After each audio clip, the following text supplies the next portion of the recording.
Hi, everyone. Hope you had a great week. And if you can believe it, we've made it to week 8. I'm really looking forward to reading your fieldwork presentations over the next week. And I'm so proud of all the work you've done over the past 7 weeks. And I'm so excited to follow your progress as you join the profession. If you are falling behind or need additional time on any of the assignments, please reach out to me as soon as possible. The summer session starts May 4th, I believe, and this class ends, May 3rd. So it's really there really is no time in between sessions for any makeup work. Also, you were recently invited to complete the student opinion survey. It will remain open through the end of the week, and so I want to personally encourage you to take a few minutes to complete it. Your feedback is extremely important. It helps me grow as an instructor and refine the learning experience for future students and future terms. Additionally, student evaluations play a role in any future teaching opportunities, so your participation truly makes a difference. If this course has challenged you, supported you, or helped you grow in any way, I would be grateful for your honest reflection. So let's jump right into week 8.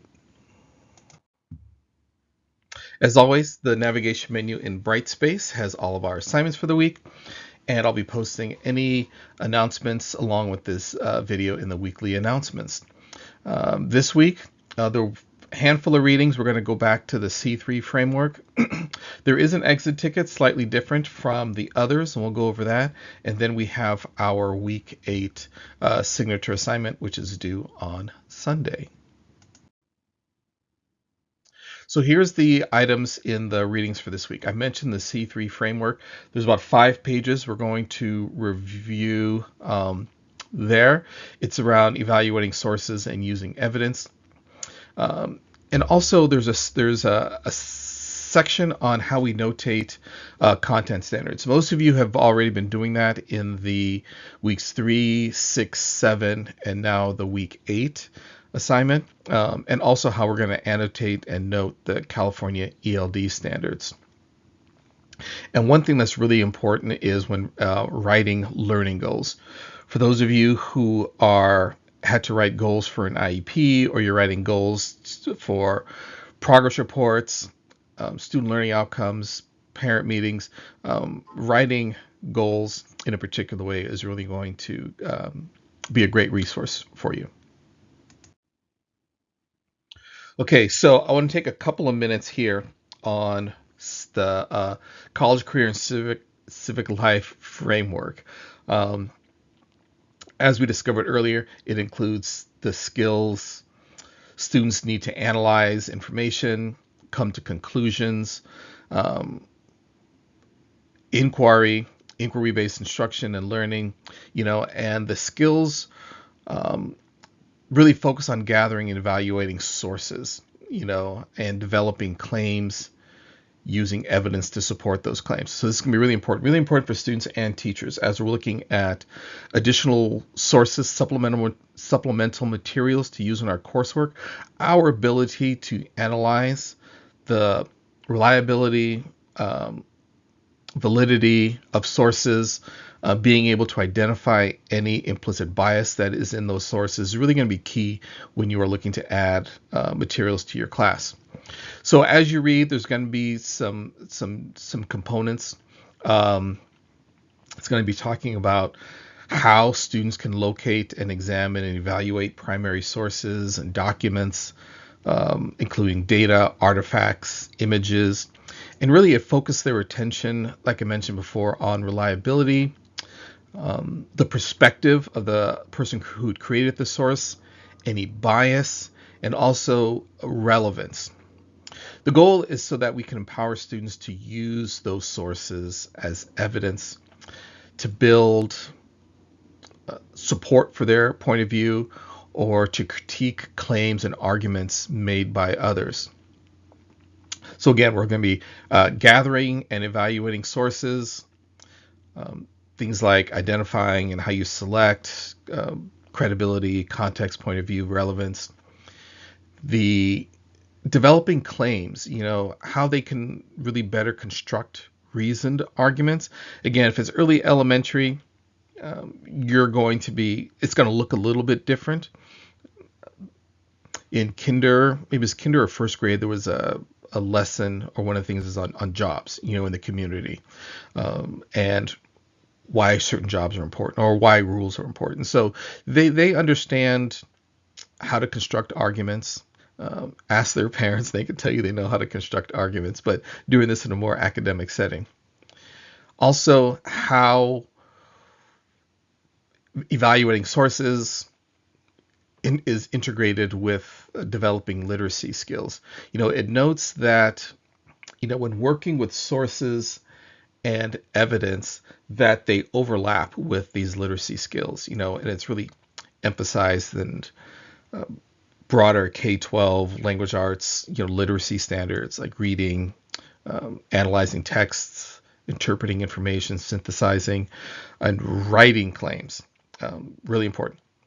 And lastly, not lastly, but in addition, they talk about this not being an extra skill, like something, oh, hey, in addition, we're going to be learning this, but it's really important to incorporate these in our history and social science lessons in class.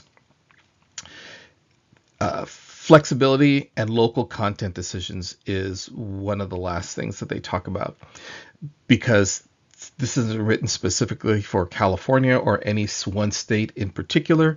Like I mentioned before, when we were discussing how to lead or have discussions around controversial item materials or events, really just understanding your local framework. So those of us who work in large urban settings, large K-12 districts versus smaller rural elementary districts, or even single schoolhouse districts, the local politics and context is really important for you making decisions about how to teach certain subjects that might be outside of the framework. And it really just kind of helps guide us in how these particular sources are used. So really understand your district and local context when dealing with certain subjects.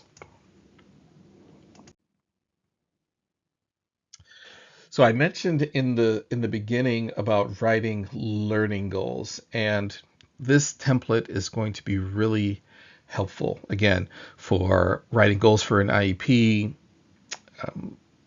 parent-teacher conferences, or any time where you have to write some explicit goals that are describing what the student needs to learn how to do over what time. So, for example, by the end of the unit, students will be able to compare and contrast the different stages of the scientific process by creating a visual graphic organizer showing these comparisons.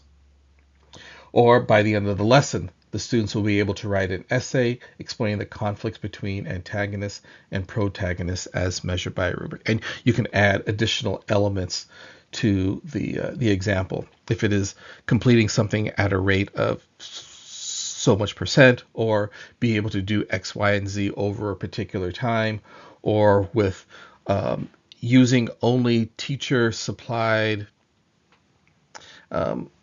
materials, the student will be able to. So it's really important to follow this template. By the end of, so that's the time frame, students will be able to, as measured by, what can they do, or how much time do they have, what can they do, and how are you measuring their success or mastery of the content. Okay, additional resource. This is a 12-minute video that explores the inquiry process. It's a strategy to promote critical thinking, higher level processing, and the use of varied sources. In this video, we get to observe a teacher in her classroom actually utilizing this strategy with her students. So this one's on YouTube. This one is about 12 minutes. The next video is a 5-minute video that teaches students about citing sources and introduces the concept of copyright and plagiarism. So whichever grades, early on, students have access to devices, although I am going to send you something. We are in the midst of a transition, LA Unified, I think, is the first large district to pass some new rules related to screen time and actually eliminating screens in the classroom at certain age groups. In addition, one of the things is making prohibitions on YouTube. So really exciting. I was gathering some resources because this is going to really change. It's really a pendulum shift. We've gone from no devices to one-to-one devices and devices as early as kinder and pre-K, but the tide is shifting some. So this 5-minute video is a great watch. Okay, now for the next bit of time, I do want to spend a few minutes on our week 8 signature assignment. So I have a couple of slides to go through. So the instructions are there. The instructions are there in Brightspace also. Design a lesson for students to conduct research. So the lesson is creating a project where the students are the ones conducting research. So the students are creating a research project on a history, social science topic from your particular grade level standards. So I had a couple of questions about this email. Continue to use the same grade level from previous lessons. So if you've been in kinder K, 3rd grade, 4th grade, continue with that. And I've highlighted this. Integrate the Common Core state standards and ELA writing standards 7 and 8. I've got a slide to show you those. To build, the goal is to build content knowledge and develop grade appropriate research skills,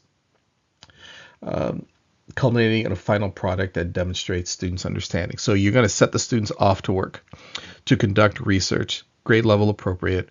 So what kinder and 1st grade are doing, their research might be interviewing somebody, reading a book on a profession or a job.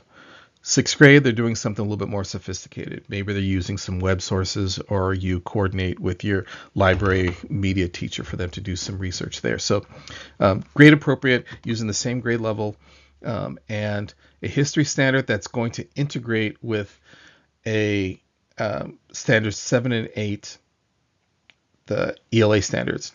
And I believe that's going to be in the next slide. Let's take a look. Yes, here it is. It's a little small. I'll screenshot this and attach this to the video. What I want to demonstrate is that, so this is kinder, 1st grade, 2nd grade up top. Then we've got 3rd grade, 4th grade, 5th grade down the bottom, and it's standards 7 and 8. So you'll notice 7 and 8 for K through 2 starts the same. Participate in shared research and writing projects. And it gives some examples. Explore number books by favorite author, express opinions about them. So it might be a research project where they look at different jobs, professions, and they have to, if they're not writing, it could be tell me. Again, grade 1, participate in shared research, but the examples are a little bit more sophisticated. Grade 2, participate in shared research or writing projects. So shared research and writing. So this could be a group project.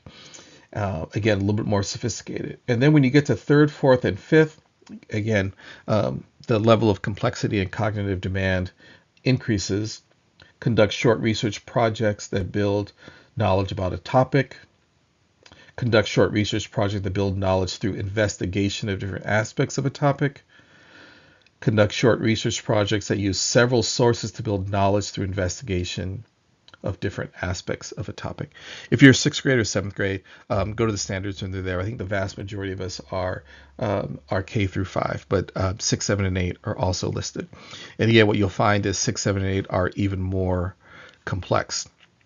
So these writing standards 7 and 8, research to build and present knowledge.